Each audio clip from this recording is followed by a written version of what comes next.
নমস্কার বন্ধুরা, আমার চ্যানেলে তোমাদের অনেক অনেক স্বাগত, ভালোবাসা জানিয়ে আমি নিয়ে চলে এসেছি নতুন একটা রেসিপি। তোমাদের আজকে বানিয়ে দেখাবো বাদশাহী টুকরা। এটা কীভাবে বানাবো তোমাদের পুরো ভিডিওটা প্রথম থেকে শেষ অবধি দেখতে হবে আর সঙ্গে থাকতে হবে। তো কি নিয়েছি উপকরণ দেখে নাও। এখানে নিয়েছি পিস করে রাখা পাউরুটি, এখানে নিয়েছি চিনি, এখানে গুঁড়ো দুধ আর এখানে 1 বাটি মতো দুধ নিয়েছি। তো চলো রেসিপিটি শুরু করা যাক। প্রথমে আমি পাউরুটিগুলো ছুরি দিয়ে 4 ভাগ করে কেটে নেব। দোকানের থেকে মিষ্টি না খেতে চাইলে তোমরা এই রেসিপিটি বাড়িতে ট্রাই করতে পারো। খুবই কম সময়ের মধ্যে খুবই কম উপকরণ দিয়ে ঝটপট বানিয়ে নেওয়াই যেতে পারে। প্রত্যেকের খুব ভালো লাগবে যদি রেসিপিটি তোমরা বানিয়ে খেও। দেখো, ছুরি দিয়ে আমি 4 ভাগ করে প্রত্যেকটাকে টুকরো করে নিচ্ছি। এবার সুন্দর করে টুকরো হয়ে গেছে। এবার আমি গরম তেলের মধ্যে এগুলোকে ছেড়ে দেব। দেখো, গরম তেল আগে থেকে বসিয়ে রেখেছিলাম, তেল গরম হয়ে গেছে। এবার আমি একটা একটা করে দিয়ে লাল করে ভেজে নেব, এপিট ওপিট উল্টে। দেখো, সুন্দরভাবে বেশ কয়েকটা আমি ছেড়ে দিচ্ছি। এবার হাতা দিয়ে উল্টে সবকটা আমি ভেজে নেব।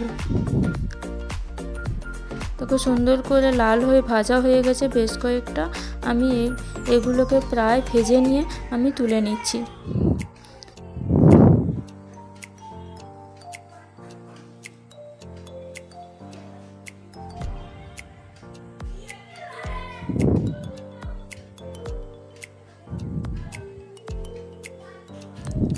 দেখো, সুন্দর করে ভাজা হয়ে গেছে।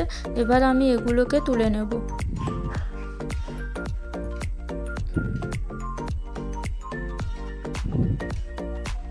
দেখো, সুন্দর করে ভাজা হয়ে যাওয়ার পর আমি এগুলোকে তুলে নিয়েছি। এবার একটি কড়ার মধ্যে আমি দিয়ে দেবো 1 বাটি মতো দুধ। দুধটা দিয়ে এবার ভালোভাবে জাল দিতে হবে। তো যতক্ষণ না পর্যন্ত এটা ফুটে আসছে, এর মধ্যে দিয়ে দেবো একটা এলাচ ভেঙে আমি এর মধ্যে দিয়ে দিচ্ছি।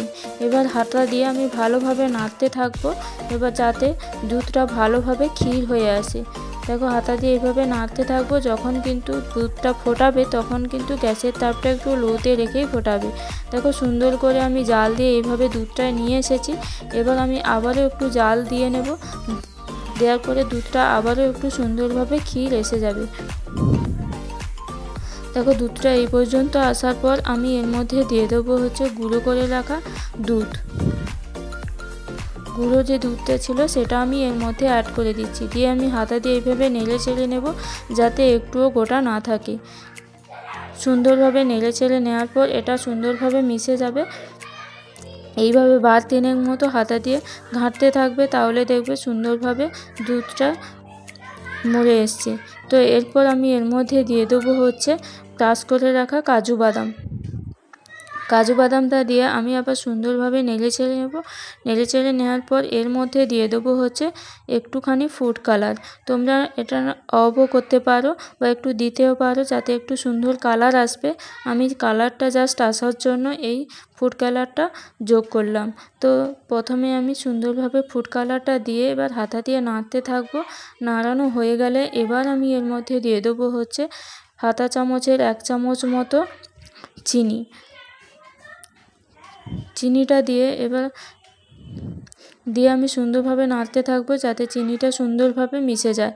তোমরা অনেকেই চিনিটা অফ করেও করতে পারো, যেহেতু গুঁড়ো দুধ আছে তাতেও মিষ্টি হয়ে যাবে। যারা একটু চিনি কম খাও তারা চিনিটাও নাও দিতে পারো। তো এরপর দেখো, ব্রেডটা দিয়ে লাল করে রাখা যে ব্রেডটা ভেজেছিলাম সেটা আমি এর মধ্যে দিয়ে দেবো। দিয়ে সুন্দরভাবে মিশিয়ে নেব। মেশানো হয়ে গেলে আমি এটা নামিয়ে নেব।